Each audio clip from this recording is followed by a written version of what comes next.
और लाडली बहनों के खाते की राशि 10 तारीख के पहले ही कल ही खाते में डली है कि नहीं डली है? जोरदार अभिनंदन करो अपनी बहनों के लिए। हमारे पूर्व मुख्यमंत्री माननीय शिवराज सिंह जी चौहान ने महिला सशक्तिकरण की दिशा में लाडली बहनों की रकम डालने के लिए मेरे से आग्रह किया। हमने कहा कि कोई योजना ये भाजपा की सरकार की जबान रहती है, जो एक बार कह दिया वो कह दिया, और जो कह दिया वो करके दिखा दिया। दुनिया की कोई ताकत हमारी योजनाओं को रोक नहीं सकते हैं।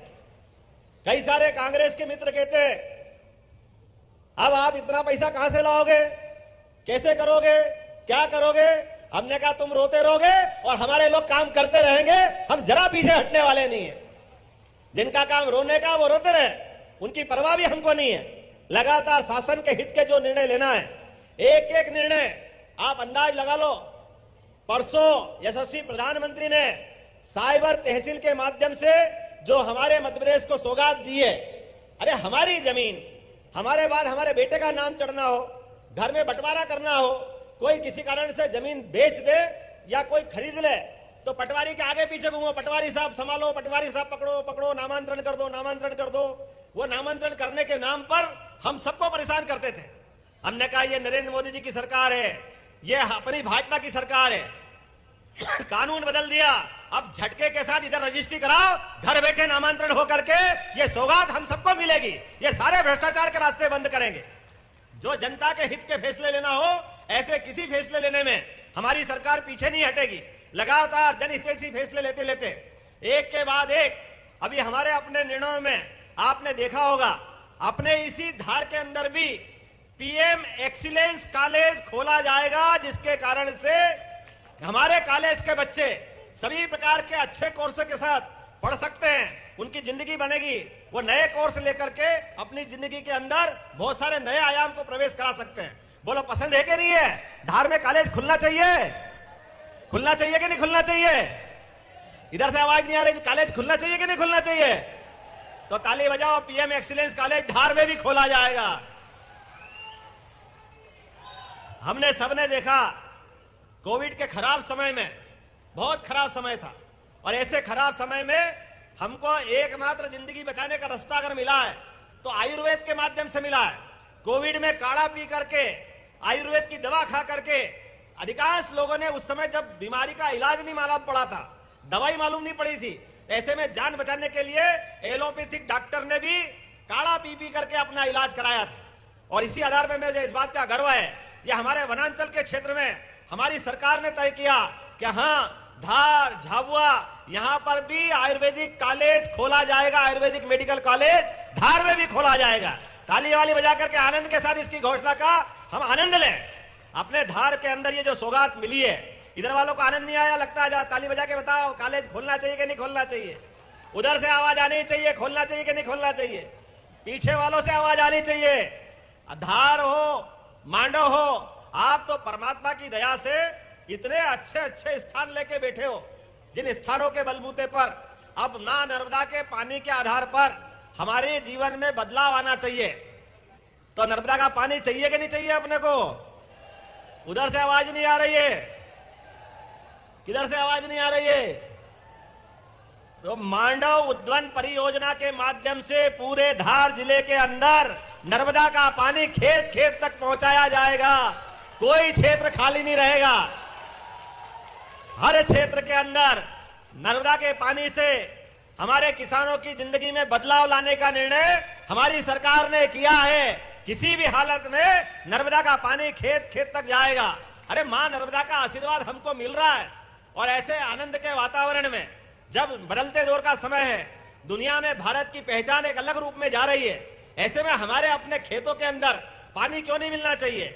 और अब आप सुन लो, बिजली का बिल भर भर के हम परेशान होते हैं, तो बिजली के बिल के आधार पर कई लोगों की बिजली कट जाती है, मकान गिरवे पड़ जाते हैं। तो सोलर योजना के अंतर्गत 300 यूनिट तक सोलर का सभी को बिजली का कनेक्शन दे करके ये बार बार का टंटा ही खत्म करेंगे बिल भरने का।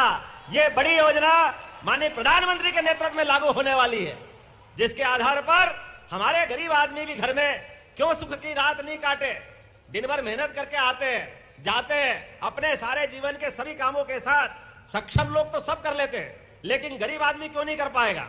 मुझे इस बात की प्रसन्नता है, माननीय बदलते दौर का बदलता समय है। इस बदलते दौर के बदलते समय में आपको अपने को सबको आगे बढ़ना पड़ेगा, सबको निर्णय करना पड़ेगा। हमारे अपने जीवन में बदलते बदलाव में हम अपने आप को उसके अनुकूल ढालें। सरकार आपके साथ कदम से कदम मिला के खड़ी रहेगी, सरकार आपकी चिंता करने के लिए तैयार है। लेकिन एक तरफ सरकार हमारी आपकी मदद करने के लिए तैयार है, एक तरफ दूसरे लोग हैं जिनने 70 साल तक हमको मूर्ख बनाया। कांग्रेस का पंजा तो बताया, लेकिन हाथ पकड़ने से मना कर दिया। गरीब और गरीब होता गया, परेशान होता गया। और ये एक तरफ एक खानदान के लोग लगातार अपने बलबूते पर एक ही दौर के साथ वो जिस रूप में जिए, मुझे बड़ा दुख के साथ कहना पड़ रहा है। ये नर्मदा जी तो हजारों साल से बह रही थी, ये नर्मदा जी को कोई रोक सकता था क्या? लेकिन नर्मदा जी की नर्मदा घाटी योजना को पूरा करने का अगर निर्णय किसी ने किया तो हमारी सरकार ने किया। मुझे इस बात की खुशी है, भारतीय जनता पार्टी के माध्यम से नर्मदा जी का पानी लोगों के लिए पीने के भी काम में आ रहा है और खेती के भी काम में आ रहा है। अब अपने धार जिले का कोई भी गांव स्वच्छ पेयजल के लिए अपने नल से अपना जल, घर घर जल, घर घर नल, ये मोदी जी का सपना लागू करने में धार भी आगे बढ़ेगा। पूरा धार जिले का प्रत्येक गांव इससे लाभान्वित होगा। मुझे इस बात की प्रसन्नता है। अपने इस क्षेत्र के अंदर वैसे तो संभावना बहुत ज्यादा है और आज थोड़ी समय की कमी भी पड़ रही है, लेकिन मैं कोशिश कर रहा हूं आप और अपने बीच में से जो समय मिल रहा है, इस समय में भी आज भी जब आया हूं तो लगभग के निर्माण कार्य, आंगनवाड़ी, छात्रावास, बहुउद्देशीय केंद्र, विभिन्न सड़कें, पुल, आवास, सभी का निर्माण कार्य करने का अभी भूमि पूजन करके आपके बीच में से आया हूं। जोरदार अभिनंदन करें यशस्वी प्रधानमंत्री के नेतृत्व में। 7,500 करोड़ के आसपास के निर्माण कार्य कोई मामूली बात होती है? कितनी बड़ी बात होती है। मुझे इस बात की प्रसन्नता है कि अपने इसी धार के अंदर लगभग आज ही आज में हमारे पास 309 करोड़ 58 लाख से 31 कार्यों का, जिसमें से 137 करोड़ की लागत से 689 पंचायतों में प्रधानमंत्री आदर्श योजना के अंतर्गत विभिन्न काम होंगे। अब आप खाली ताली बजाते जाओ, मैं नाम बोलता जाऊंगा। इतने सारे काम कोई कर सकता है क्या?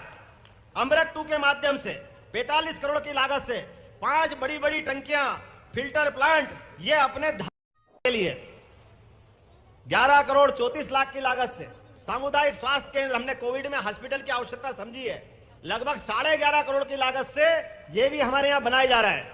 आज के इस अवसर पर 4 करोड़ 17 लाख की लागत से ज्ञानपरा, तलावड़ी, धुलेट में नए हाई स्कूल बनाने की भी यही घोषणा कर रहा हूं और उसका भूमि पूजन भी साथ साथ कर रहा हूं। अपने जितने प्रकार के निर्माण कार्य हैं और लोकार्पण है, मैं उम्मीद कर रहा हूं बदलते दौर में, अभी तो हम सब भगवान राम की जय जयकार कर रहे हैं, एक बार सब प्रेम से बोलो जय जय सिया राम, जय जय सिया राम। उधर से आवाज कम आई, जय जय सिया राम। अच्छा, अपने में से बताओ, भगवान राम का जंगल का आदिवासियों से 17 लाख साल पुराना संबंध है और भगवान राम के आधार पर राम राज्य चलाने की कामना, कल्पना हजारों साल से हमारी संस्कृति में रही है। सुशासन की संस्कृति राम राज्य से ही आती है, ऐसा हम सबकी मान्यता है। लेकिन वर्षों तक जो वोट के सौदागर हैं, इन वोट के सौदागरों ने हमारे आराध्य के स्थान पर मंदिर का विरोध किया था। हमको भूलना नहीं है। ये वो सारे लोग हैं जो कह रहे थे भगवान राम पैदा हुए के नहीं हुए। अरे ये हमारे आदिवासी भाई बहनों के हाथ में तीर धनुष भगवान राम का संबंध बताते हैं। मुझे इस बात का गर्व है। ये धार और झाबुआ में भी नहीं बोलेंगे तो कहां बोलेंगे? तीर धनुष किसी के हाथ में दे दो, अपने आप हमारी हजारों साल पुरानी मित्रता आंखों के सामने आ जाती है। वो अपना तीर और धनुष, वो भगवान राम का काल, वो वनवासी आदिवासियों के साथ प्रेम, ऐसे प्रेम के आधार पर भगवान जाने जाते थे, जिनने अपने जीते जी बड़ी से बड़ी ताकत से लड़ने का उदाहरण पेश किया, लेकिन अपने साथ वालों को नहीं छोड़ा, अपने संबंधों को नहीं भूले।